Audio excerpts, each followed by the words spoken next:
I love your green jacket, by the way.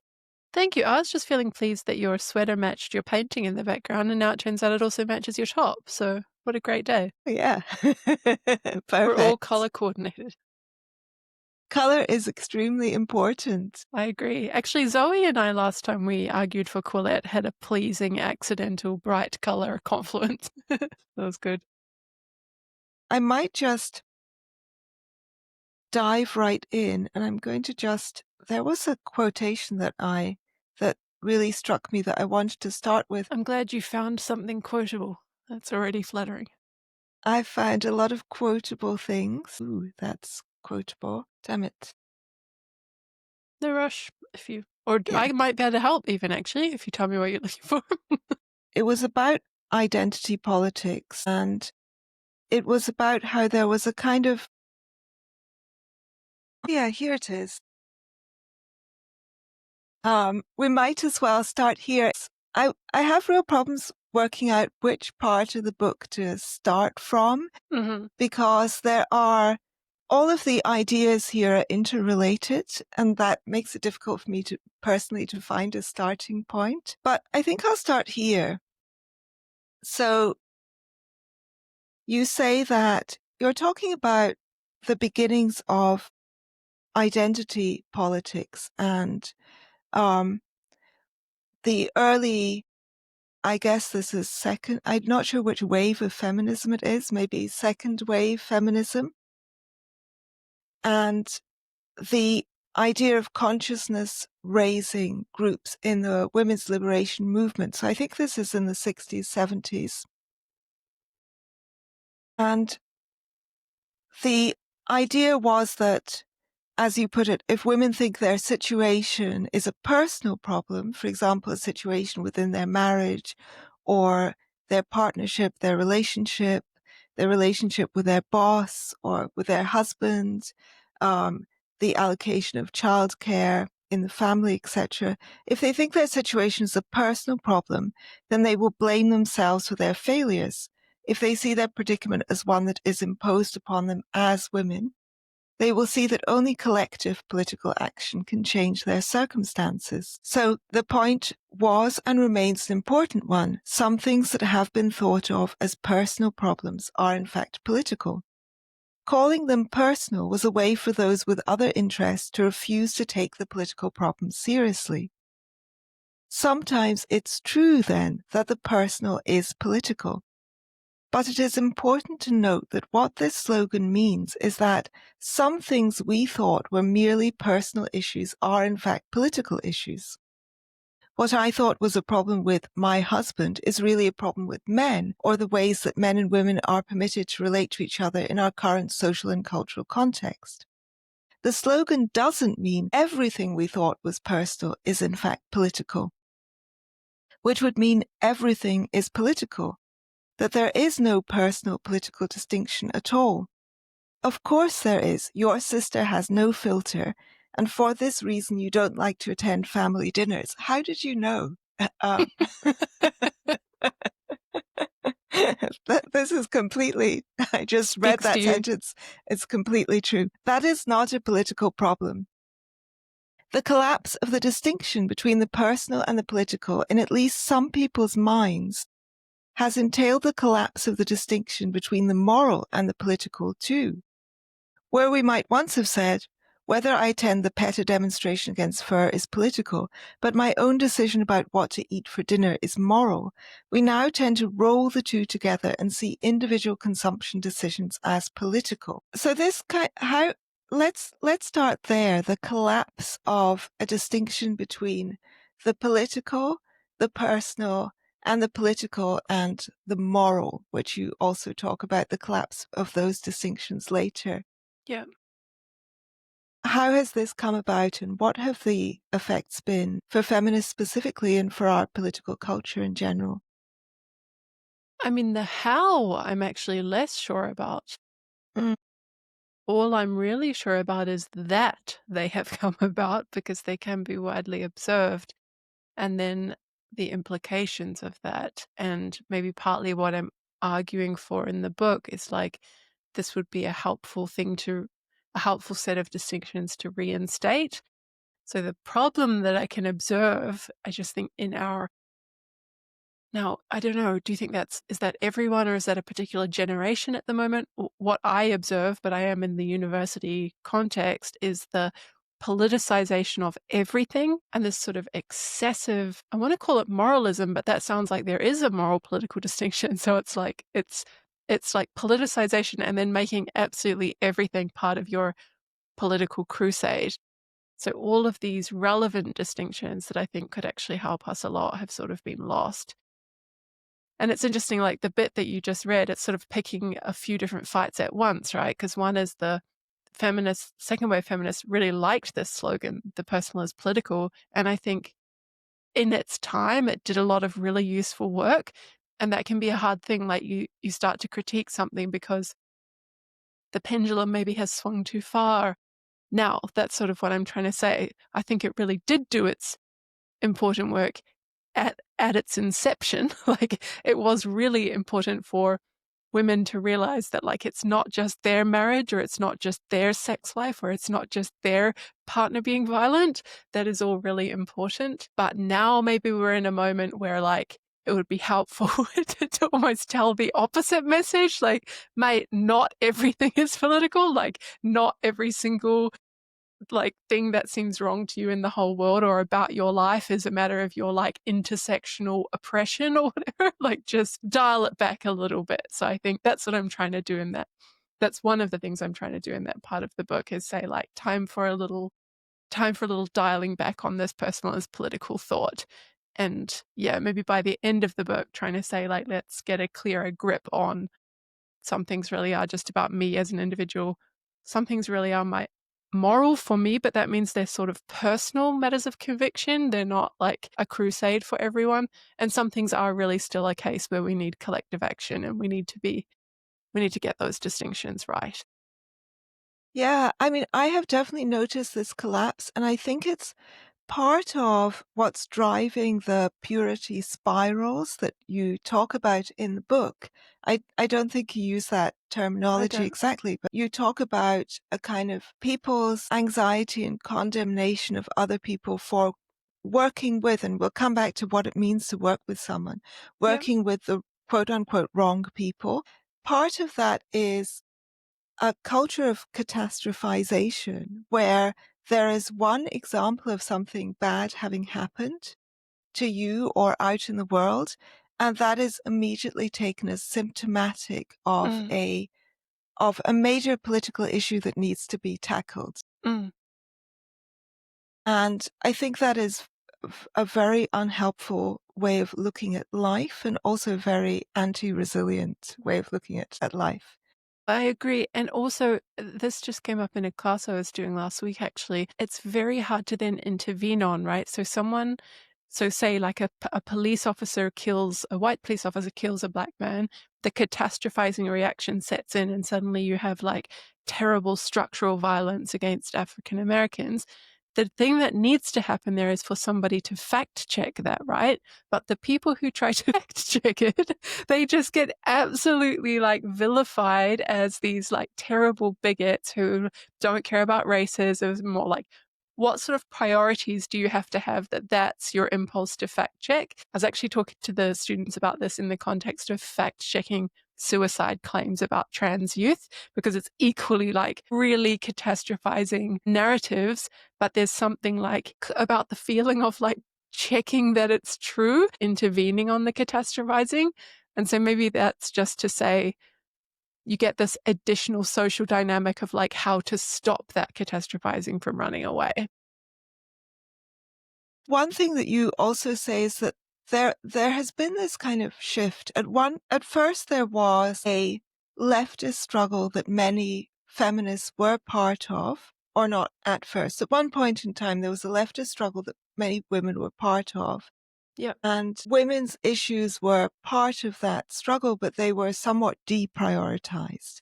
And there was a move towards, therefore, a felt need for a separate movement that would focus on issues of relevance to women, specifically in women's rights as a class. Mm-hmm.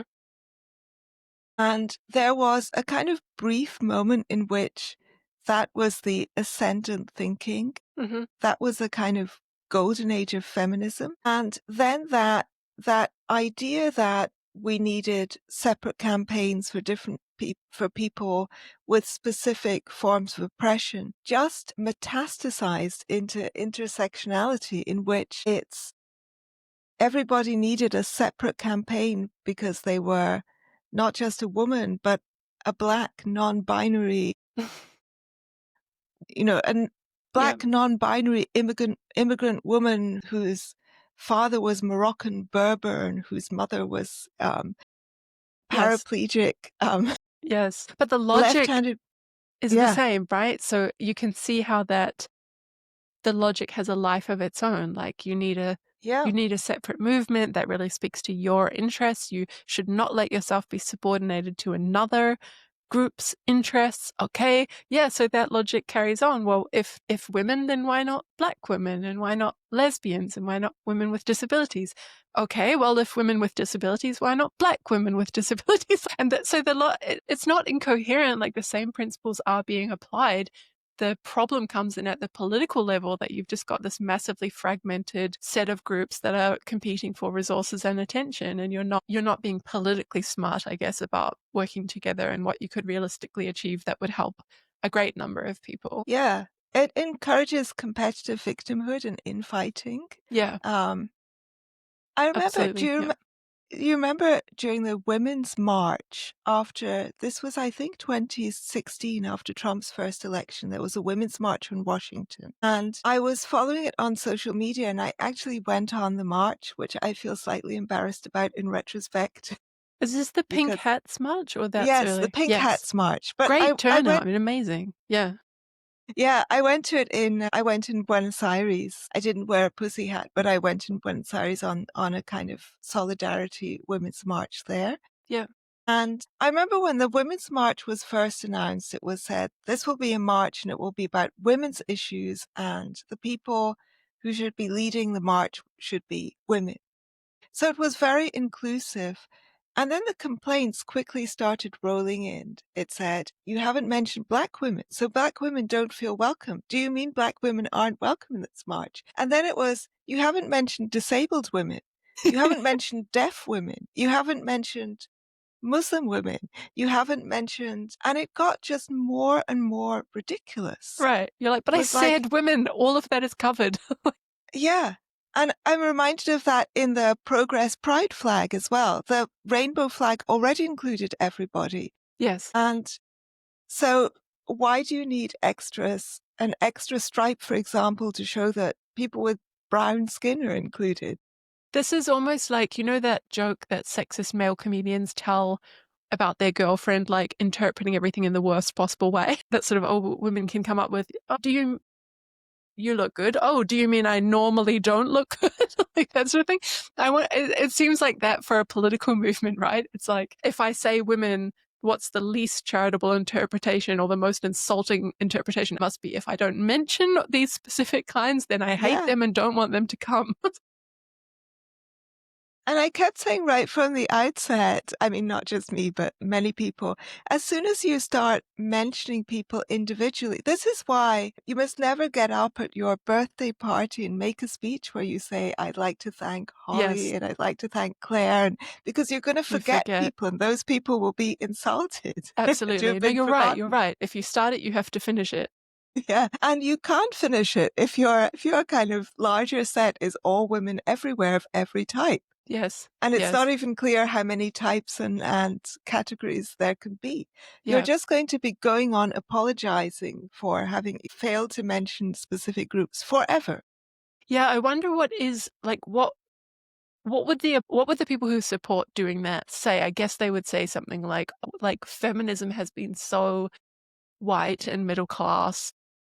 Mm, There is always this narrative of like the exclusionary nature, and I think often that is really historically inaccurate and kind of overstated. But I think that would be the narrative, that like it has so often focused on like a better off type of women, that you really have to go above and beyond to name that you're not doing that. And maybe it mm. gets done in a slightly silly way, but at least the intention is sort of to be like, this march is not a wealthy middle class white women march. Like, this is an everyone march. So I think that would be the type of rationale.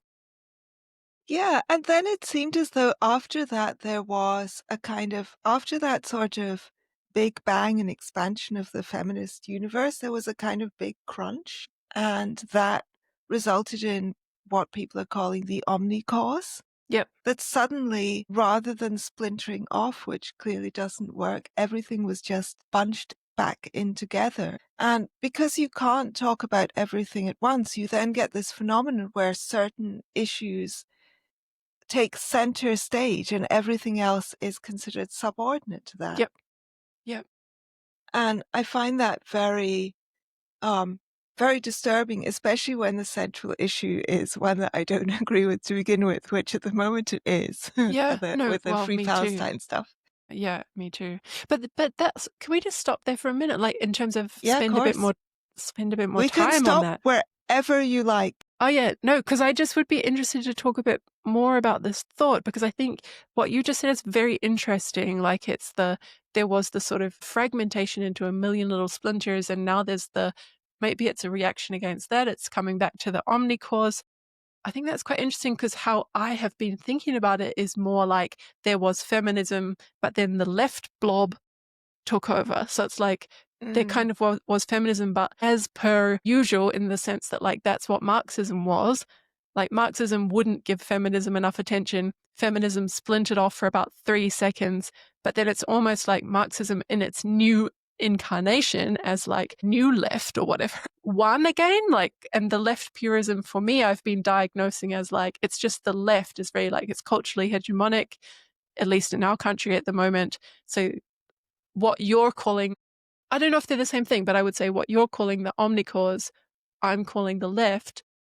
And then I would agree that it has all these like orthodoxies and dogmas, and it's sort of stamping on feminism. And I'm trying to say, like, no, get feminism out. Feminism's non-partisan or whatever. So is it a disagreement, or is it just a slightly different way of telling the narrative?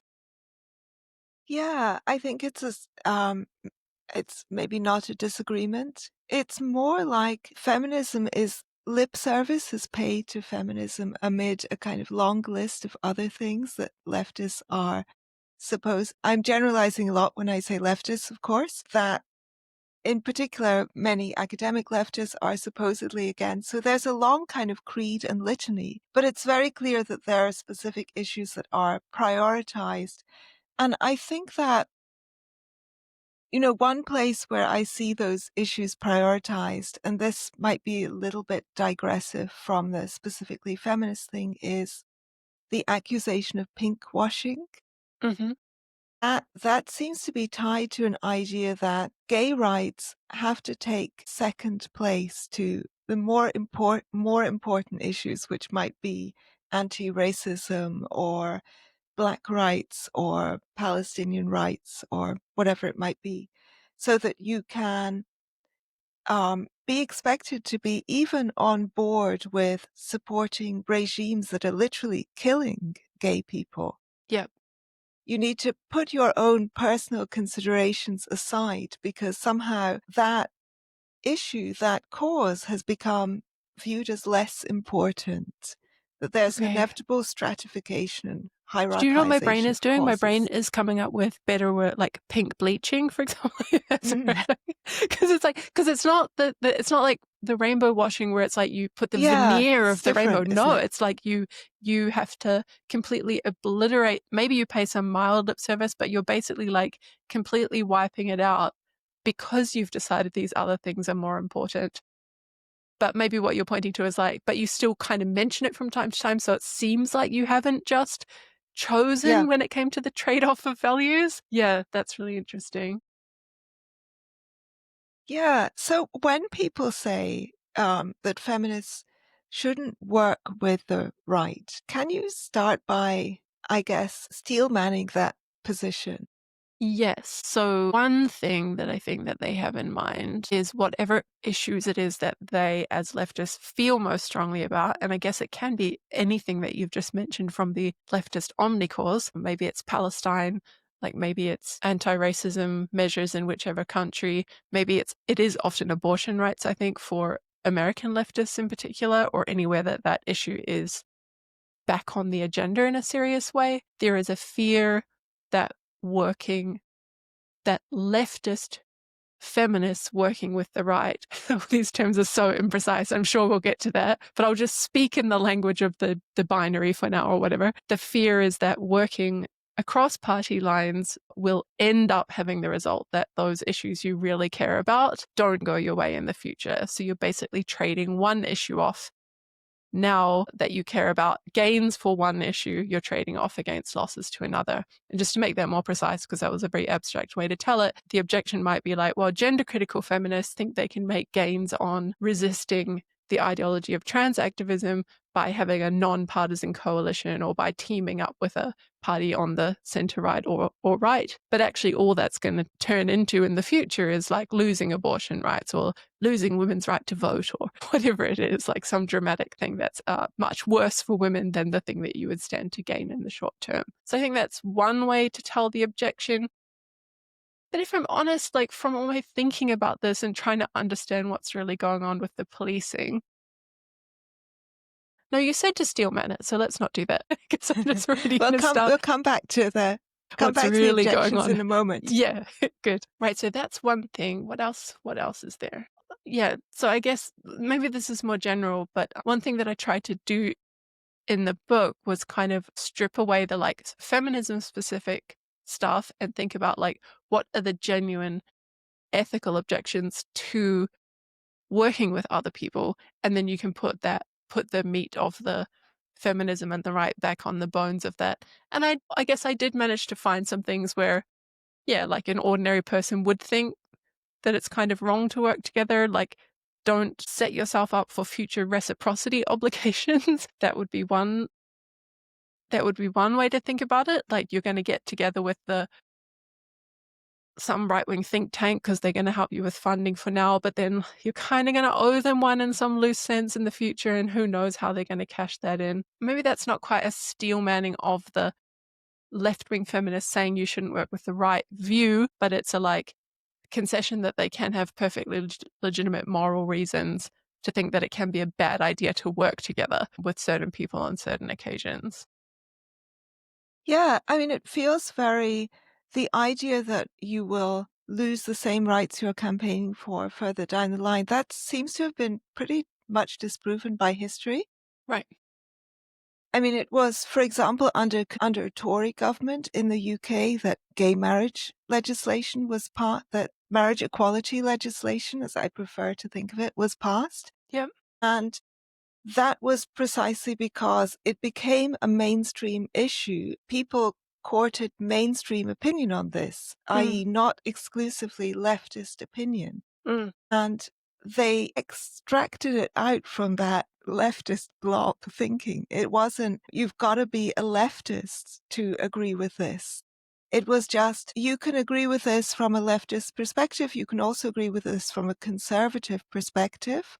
Or, as a friend of mine said, gay people should be allowed to marry. They should have to suffer like the rest of us. Yeah, so, no, good. Yeah. I think that's a nice point. And so I was talking with Louise Perry recently, and it came up like what role the left purist activism has played in the success of the UK gender critical movement. But I think what you say now is useful too, in remembering that like it's just as bad for an issue to polarize either way, right?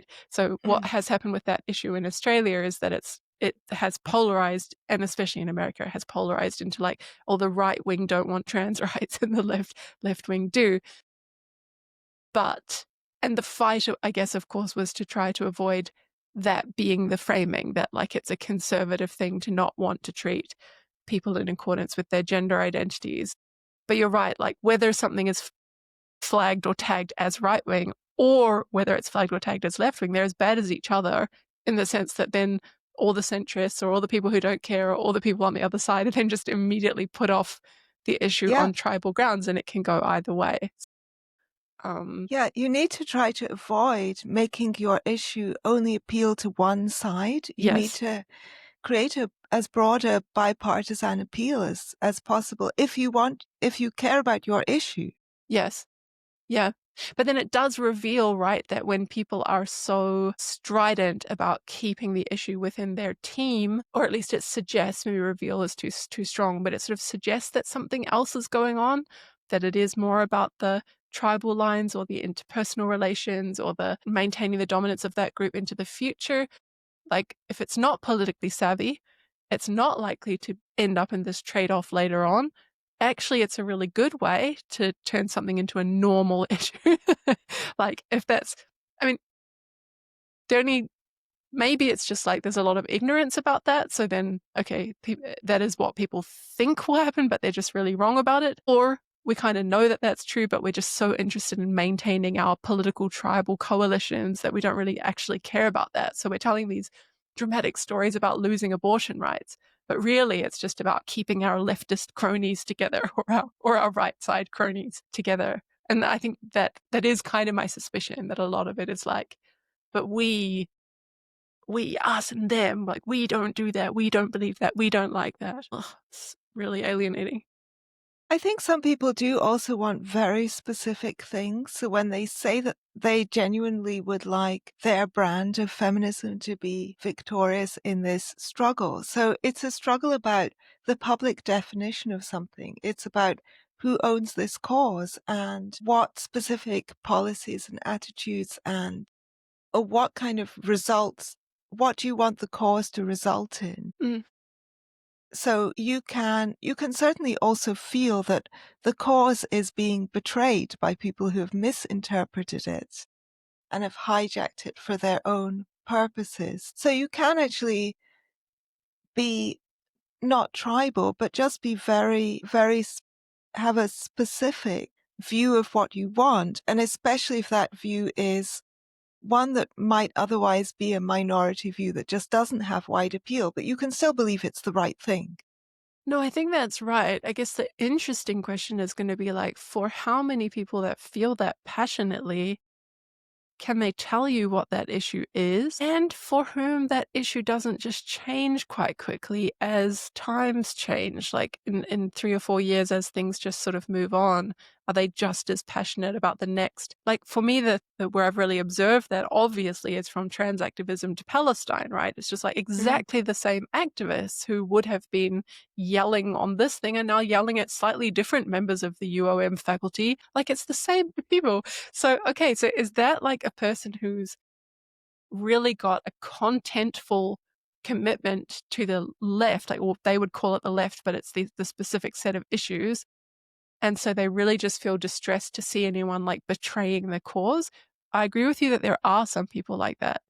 But the question is, like, of all the people speaking in the name of the left or bludgeoning other people for disagreement, metaphorically, how many of them actually can like thoughtfully name those commitments and would really stick with them even when the times changed or the social incentives for what it's like rewarding to believe changed? And maybe I'm a bit cynical on the proportions of those. Yeah. Well, I'm totally cynical. There's the other question about working with people and about the collapse of the moral and the political. So it's interesting. At one stage in the book, you cite several people who say basically that they think that you should try to create a broad church. You should try to work with as many people as possible. But there are some people you really shouldn't work with or be friends with personally either. Or perhaps you might be able to work with them, but you can't be personally friends with them because they are just so heinously wicked. And that the go-to example that such people usually give for that is racism. And you say at some point, it's interesting that racism is the characteristic that is seized upon when the universe of moral evil is so capacious or Yes. something like that. And I thought that was interesting. And I think part of the thing is that it can be quite difficult to discover someone's real moral character, because I at least believe that your moral character is not primarily about your political commitments, except in some very extreme cases. It's about how you behave towards people who are close to you in your real life. So a great deal more is said about your moral character by, for example, did you cheat your sister out of her inheritance? This is one where this is not personal, in case my sister is listening. Did you cheat your sister out of her inheritance? That implies a really strong moral turpitude, and it's quite independently of how you are voting. So the fact that you are voting for, say, the Australian Liberal Party, which is, I'm not very enthused about any Australian political party, but if I were able to vote, I would probably vote for Liberals. But if you're voting for the same party as I would probably vote for, but you disinherited your own sister, you're a much worse person than someone who is voting for One Nation or who is far, quote unquote, far right or far left or is really into the Free Palestine thing, something that I would politically dislike, but you were kind to and generous to your sister. Or you were kind and generous to people in your personal life. That's more important, I agree, but it's also much harder to discover. Whereas a person's political views are often publicly on record, and therefore it's an easy thing to grab hold of. Yep. And we have a desire to be able to morally place some people, and that's just we go for the easy way of morally placing them because the truer way is just more difficult to discover, to work out. I think that's Do you think there's something in that? I do think that's right. I mean, I agree about the interpersonal stuff revealing much more about the person. I guess the question is going to be, you say it's like easier to get information about people's political views. The question is going to be, is that any sort of reliable heuristic for this further judgment about their interpersonal behavior or their real character? And again, I would just be inclined to think it's no heuristic at all, because when you have these like social incentives that let people signal a certain way to gain status or in-group approval or treats, promotions, passing up the career ladder. I'm just, again, thinking inside the university, right? Like, what does conformity on these left-wing orthodoxies get you? There's too many incentives and too much else to explain why someone would display those values that don't have a connection to like, well, that is actually they are deeply egalitarian at heart, or they're identified with the left because they just really care about the poor and marginalized or whatever. No, I mean, I would just, if I was going to think like who might be implicated in a fraud scandal or whatever, like, or any institutionally bad thing, and I would not be at all surprised if it turns out to be one of the sanctimonious leftists rather than a centrist or a apolitical person. So again, maybe that is an empirical claim. Like maybe it's true that more left identified people are slightly interpersonally morally better, but I sort of think they're worse because they're extremely vicious. And again, I have a distorted view because I experience them all the time. Yeah. Maybe I'm just like being unfair to how vicious the extremely fundamentalist person can be or whatever, but yeah, man, I think you are. I think it's just power corrupts. And when you're in a situation where the left have a lot of power, then that enables a lot of sociopathy among people who might in other circumstances have been exactly the same way but spouting right-wing orthodoxy, if that were the hegemonic discourse. It's, as I think it's their say personality and they're kind of opportunists about. Yes, I think so. And that might not even be on a conscious level. I think it's also, that doesn't mean that there's nobody who is genuinely idealistic. And I use that word in a very neutral sense. Like, I think Jeremy Corbyn is an idealist and he's probably the politician I most despise. But I don't think that he is spouting orthodoxies for clout or anything like that. I think some people are true believers. Yeah. And those people are often more dangerous, actually, because it's harder to get through to them. But it's also, as you say, conformity just doesn't provide you with any information. So if we all have to, if everyone has to kneel down and say the Lord's Prayer and that is compulsory, then you will never be able to tell who is a Christian and who isn't. Yes. The only thing you will be able to tell is if some people refuse, you'll be able to tell that those people are high in disagreeableness Yes. or are courageous or maybe foolhardy or pig-headed or whatever. You'll be able to make some statements about them. But Yeah. about everyone else who is saying the prayer, you can't actually say anything. Yeah. Or very little. No, I agree. Yeah.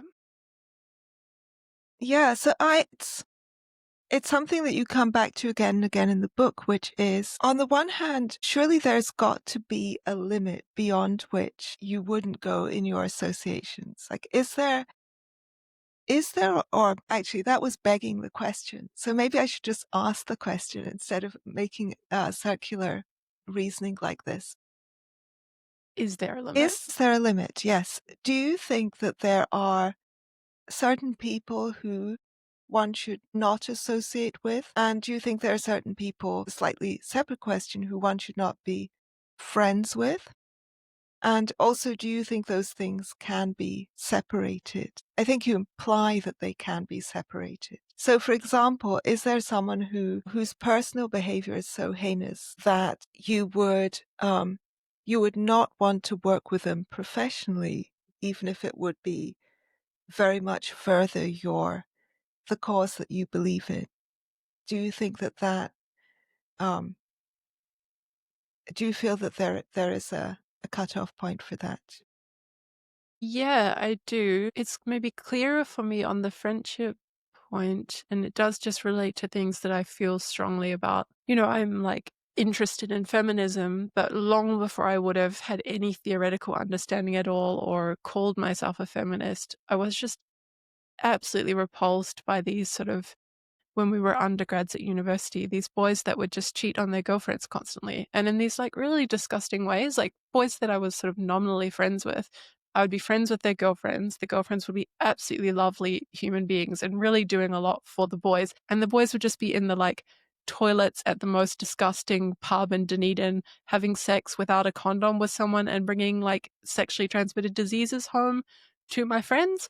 And that sort of, like the contempt for women that you have to behave like that and sort of think that you don't owe anything to your girlfriend and that you can talk about that freely in front of other people who will then just be loyal to you. So I'm sure we all have, maybe it's not that example, but I'm sure we all have something where it's just really repugnant to us that someone would do that, whether it's deception or, like you say, cheating the sister out of their inheritance, or I don't know, things that are just off-putting, right? Like miserliness puts me off a lot, even though I can't quite articulate why. Like, why is that not thriftiness or whatever? No, just whatever about it, I don't like it. Okay, so I think it's probably quite any number of things where I feel pretty strongly about them and would take them to be grounds to like just want nothing to do with the person. That's still quite separate from like, I think my own personal strategy would always just be a quiet withdrawal. I find it hard to think about where it would ever be effective to like moralistically perform your withdrawal. Like, when is it like I should go on Twitter and be like, Dan is a cheating, lying, or this just the actual name of this undergrad male? Yeah, like, what is that performance going to get you? Is that ever likely to make the other person actually feel shame or like reconsider how they're treating other people? I don't think so. That's probably more about you and your performance and wanting to feel virtuous than it is about getting the other person to some like common standard of decency. With working together, I think it's actually much easier. Like, if you're going to be able to achieve some common goal together, maybe you should work together. It seems way more straightforward. Because what's the problem? Like, there's going to be however many hundreds of you. What are you doing? Painting a sign together for a day? Like, I don't know what the thing is. And it was hard to try to, in the book, think about, like, what is even the risk? Is it like if we paint some signs together for 2 weeks, we fall in love and then I'm dating a cheater or something? Like, is that what is the worry supposed to be? So yeah, I think I'm probably fairly consequentialist about working together. Like, if it's going to get you what you want because you get a broader base of support, it's politically savvy, just do it. And now, of course, you could push me on the limit cases, like, do I want to do it with like a genocider or something? Like, no, but that's probably still for strategic, like, because that's just going to cause the whole world to hate you and your cause. So that's really politically unsavvy. So it's not the friendship rationale applied to the working with. It's more like thinking in, I think you should think in purely strategic political terms when it comes to the politically working together question. And that's what makes the friendship question quite different. Yeah, that's right. Yeah. I think one objection that always comes up and which you pretty effectively shoot down is the idea that by working with the enemy, you are lending them legitimacy, and you become a useful idiot for them. Yeah. They are using you for their own purposes. And you cite as a counterexample the example of Emmeline Pankhurst. Yeah. Would you like to talk about that? I really loved learning about that example. It was so great. She is, now is it her or Christabel or both at once? Now I'm forgetting the details that I wrote down. Yeah, I think it was both of them, but you focused on Emmeline. Okay, so the running on this kind of right-wing, very pro-nationalist and anti-German platform, and there's this kind of thought of like, as a feminist, I guess you can imagine the objection. During the First World War, just in case people... That's true, like early 1900s or so, is that right? Right, so she's really like trying to draw this contrast between like what she's positioning as like weak men who are refusing the draft and then like these strong patriotic nationalistic women and leaning into this contrast in women's favor. And so it's a very like savvy strategic way to get conservative politicians at the time on board with the women's cause. I guess you can make the same criticism there, like she's being a useful idiot for them. And then the pushback is really like, why aren't they useful idiots for her? Like, she seems incredibly savvy and strategic and thoughtful about how she's operating to get women what they want. And indeed, she was extremely successful. So the general thought is like, who is whose useful idiot is often not clear. And I think coming back to the present, at least in my experiences with this, when I've had left-wing feminist philosophers or whatever tell me that I'm being the useful idiot for Trump or something. I just always wonder why it never occurs to them that the same could be said back to them. Like, they are being useful idiots for this kind of like leftist hegemonic omnicause that you mentioned earlier.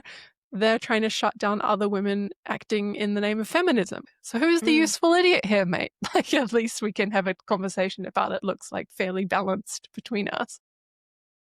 Yeah, the other part of it is, I think, as you say somewhere, here it is, we have a problem. Moralized mistreatment of bad people appears to be sometimes justified, but we don't know who the bad people are. Each political team thinks it's the other one. And that's, again, this seems to me like a difference between politics and morality, which is that when you go to the polling booth, you don't have two boxes and one says good and one says evil. Yeah, but Politics you think of it like that, right? Everyone thinks of it like that. It's so weird. Yeah. And honestly, can I just one little silly anecdote? Yeah, I won't name go the ahead. person, but I've been working on a paper that touches on some of these issues and I've presented it in my department. And I had this reaction from a couple of colleagues that was like, okay, but the left is better, right? Like it was almost funny because it's like extremely critical, like carefully thinking people. And you should be able to say to them, like, obviously the good evil doesn't map onto the left right. But the reaction was like it probably does. Like if you checked like which side is doing the most good and the most evil, like it probably would turn out, it seems intuitive that the left is just doing way more good. What are you talking about? It was just not obvious. It's not even that once you name it, people will be like, oh yeah, that is stupid. It's like, no, they'll still, it's like, we are the good and you are the evil, whoever the we and the you are. Yeah, I mean, the authoritarian impulse has been equally strong on both right and left. You just have to look at history. Yeah, I mean, having a leftist slant will certainly not in any way make you immune to becoming part of something that can turn into something evil. The Yes. movement. Yes. Yeah, and politics is also extremely granular. So people's reasons for voting a particular way or supporting a particular side can also differ a great deal. And that can differ over time. And people do, as you alluded to earlier, have this extraordinary amnesia. It's often those people who recently changed their minds in favor of something who are the least able to understand what the arguments about that thing might be. The So arguments for their previous view or for the yes, new? for their first view, they feel as though since they've abandoned that view, nobody else should hold that view. Mm. I think it might be because they feel as though they've realized what the arguments against that view are, Mm-hmm. and they've realized what the arguments for that view are, and they think the arguments for that previous view they held were weak ones. Yep. But in fact, having shifted opinion doesn't mean you've shifted from a bad opinion to a better opinion. That is not how political opinion works.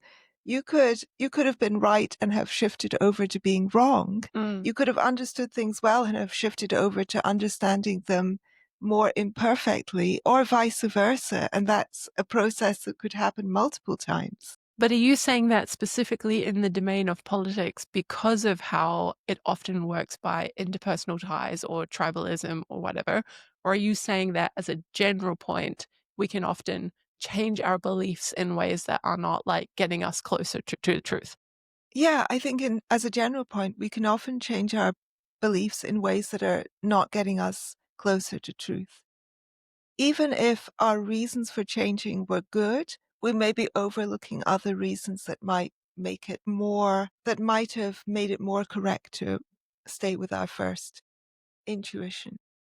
Yeah, I see. Yeah, okay, good. I can see that like a lot of people, a lot of the time, it's not as though they're reviewing the total evidence and really carefully weighing things up. If they were, I would expect that changes are changes for the better, like changes that take you Yeah. closer to the truth.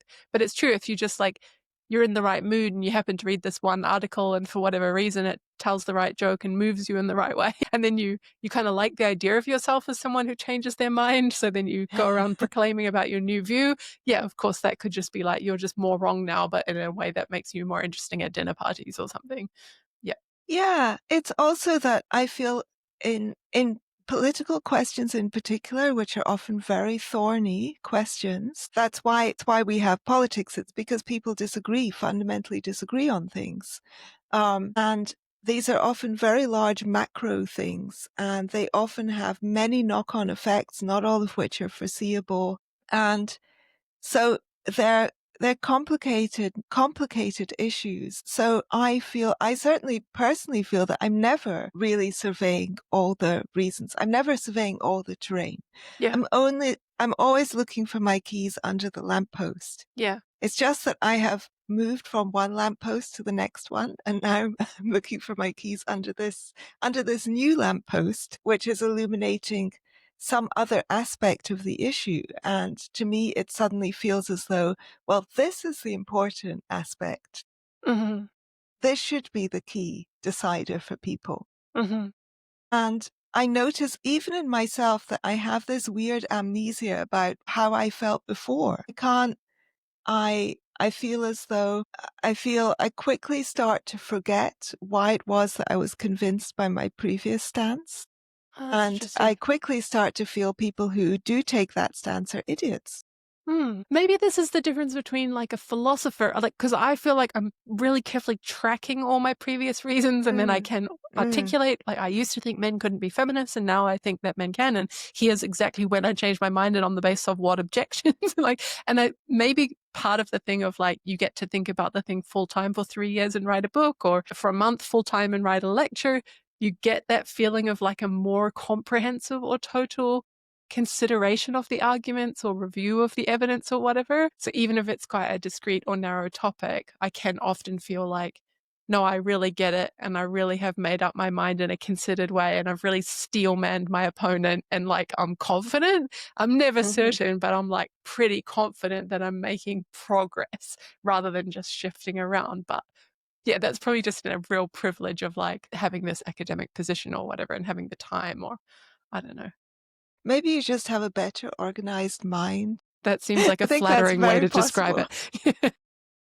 So you talk about Carl Schmitt's book, The Concept of the Political, his 1932 book. And he says, I'm going to read this passage and I'd like you to comment a little bit on the passage and how it informs your thinking about this issue of who we should and shouldn't work with, which is the central topic of your book. Schmitt writes, the political must therefore rest on its own ultimate distinctions to which all action with a specifically political meaning can be traced.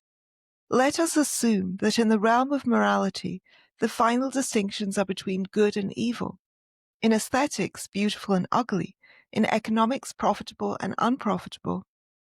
The question then is whether there is also a special distinction which can serve as a simple criterion of the political and of what it consists.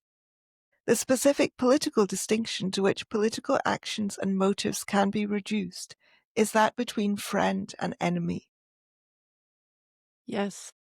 It's interesting because Schmitt doesn't actually say that much in the book further about exactly how to unpack the friend-enemy distinction. So you have this tantalizing set of comparisons that make a lot of intuitive sense.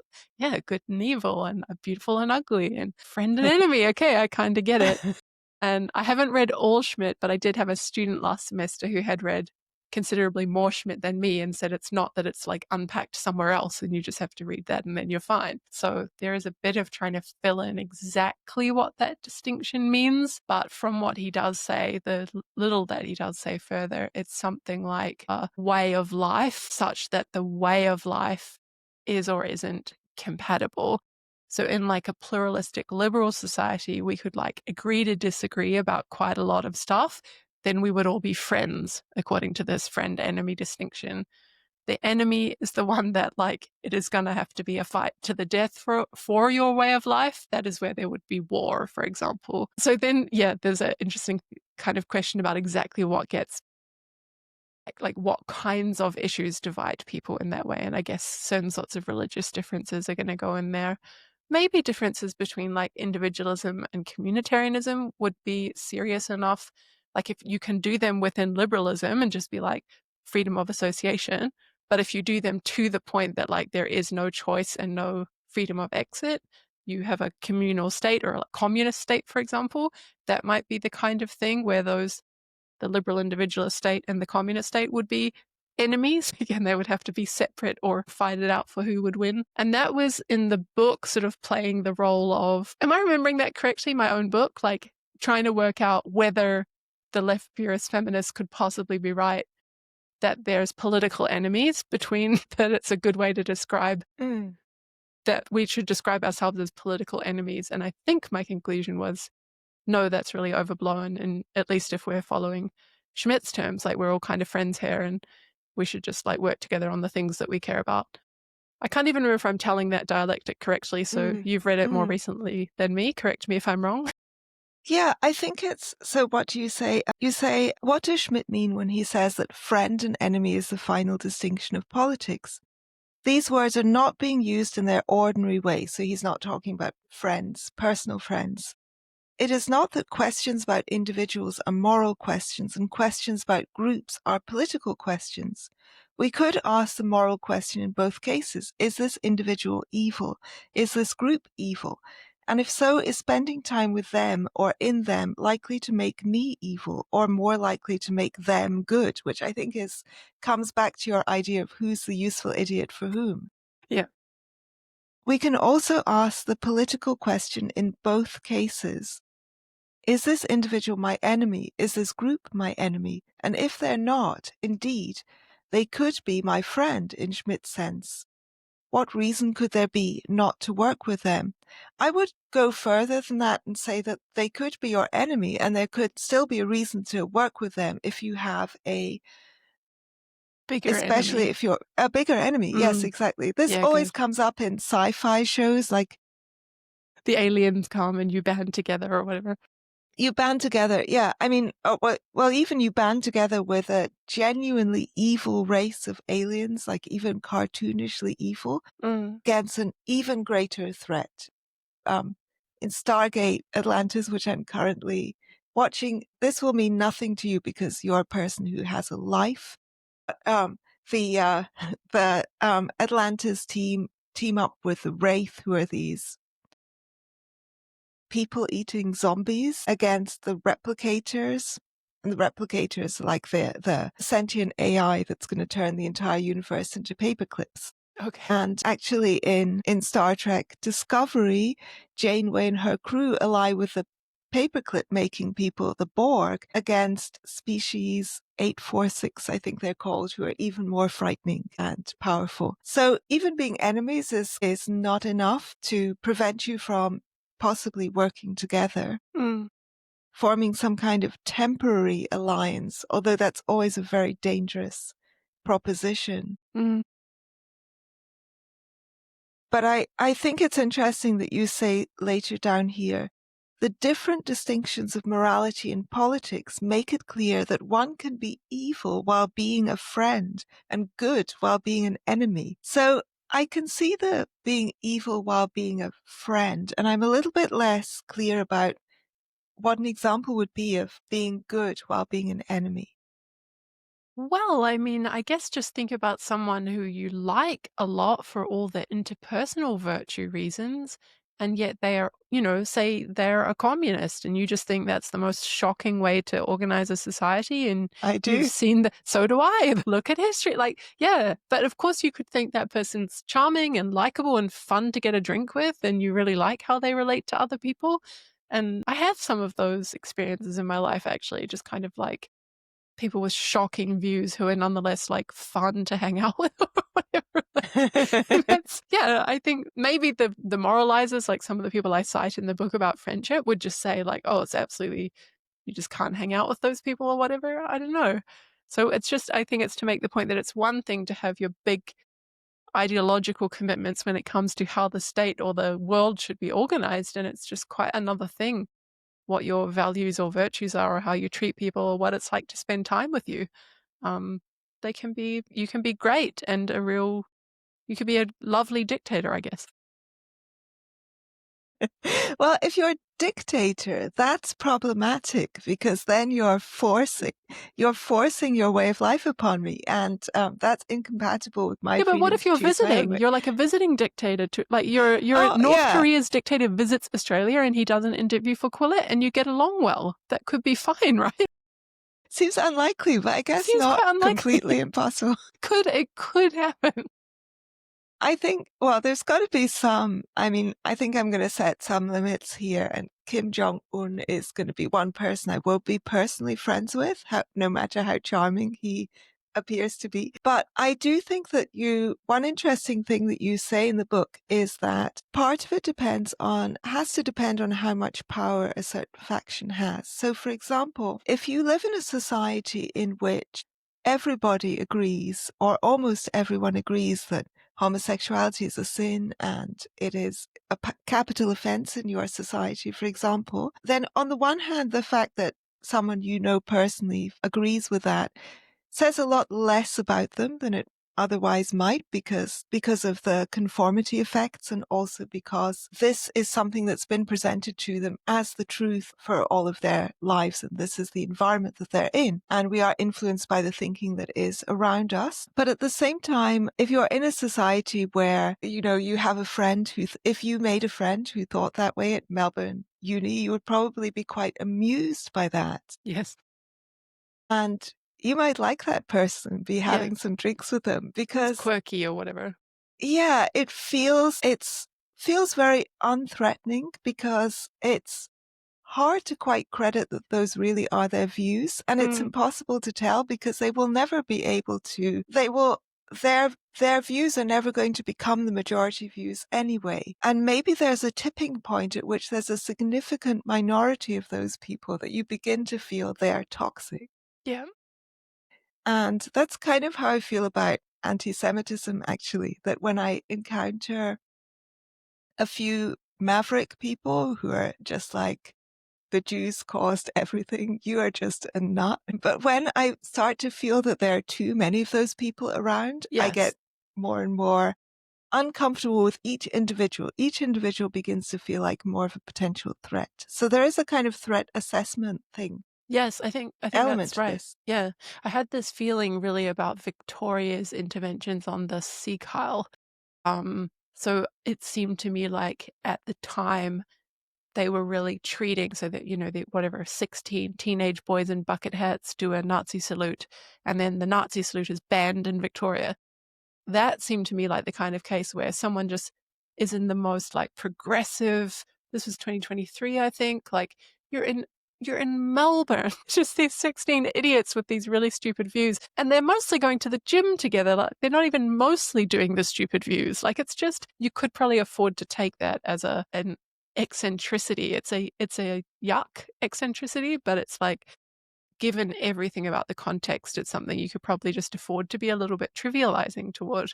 Of course, then things really changed, and probably exactly in the way you're describing. Now there are groups of Palestine activists going in to disrupt Jews having dinner. That, like, things have really escalated now to a point where I think it would be reasonable for Jewish people to really feel a sense of social threat or fear or anxiety or whatever. But I do have this, just I'm trying to work out this stuff for my position on free speech, which I can never quite settle. But yeah, it's something like, I have the strong intuition you should ignore the first kind, or you can afford to just like trivialize rather than like when you take it too seriously, you're almost giving it why. It's the Streisand effect, right? Like it's all over the media. You're sharing these people's views. Why are you helping them in a way spread their message? Like, so you should ignore it until a certain point, and then you need to do something at that certain point. And I think Victoria's government got that quite wrong, in my opinion.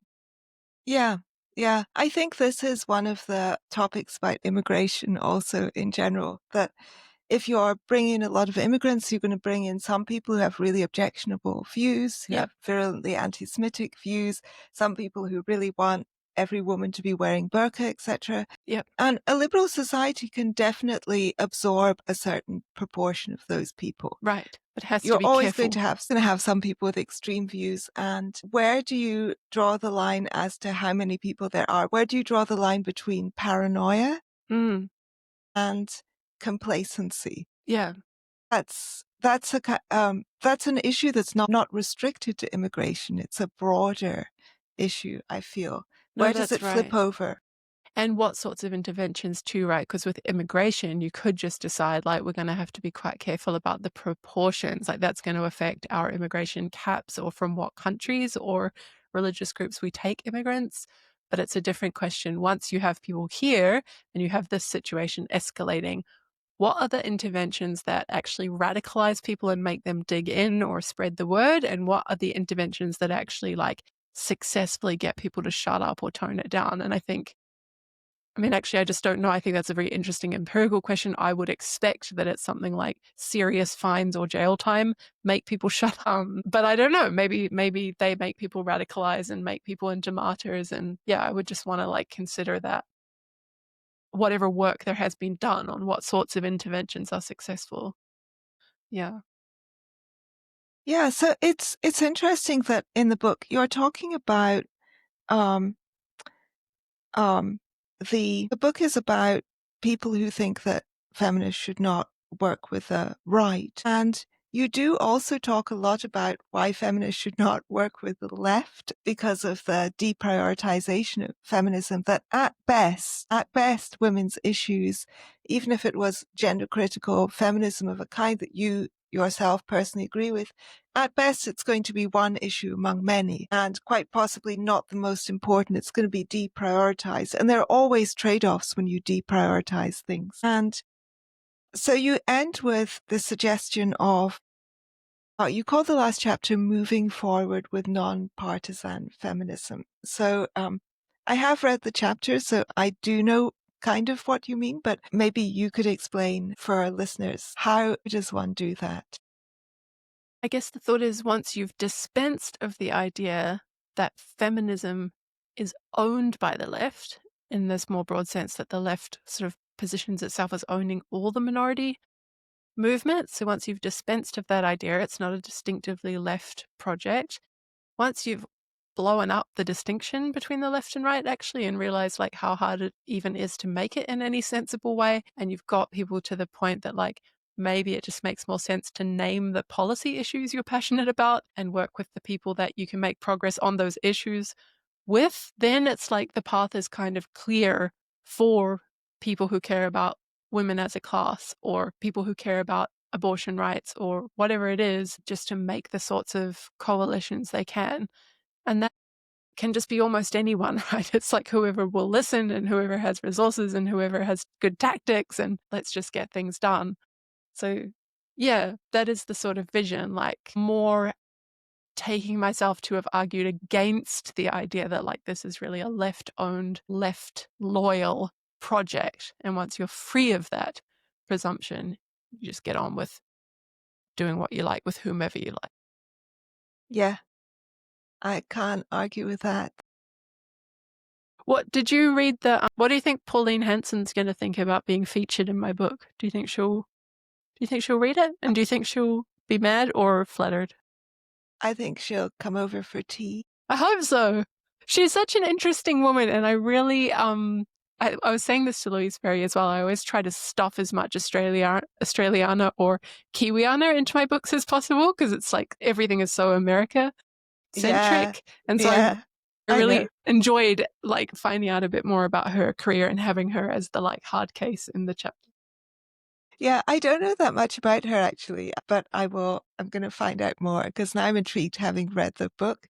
I mean, because she's such a boogeyman or whatever, is that the word? Yeah, like when yeah. always sort of named in this like villain role, and really then you trace it back and I mean, okay, that's not fair because I haven't looked at everything, so maybe there's more villain behavior, but a lot of the villain reference just seems to go back to this one particular speech, and then this idea that she's just an absolutely awful racist. But of course you can find like sensible political scientists who think there should be immigration limits or whatever. So it's not yeah, it's a difficult issue, actually. Exactly. Well, Keir Starmer, for one, said he's going to be extremely tough on immigration and be limiting immigration. He said we have to crack down on immigrants who are committing crimes and things.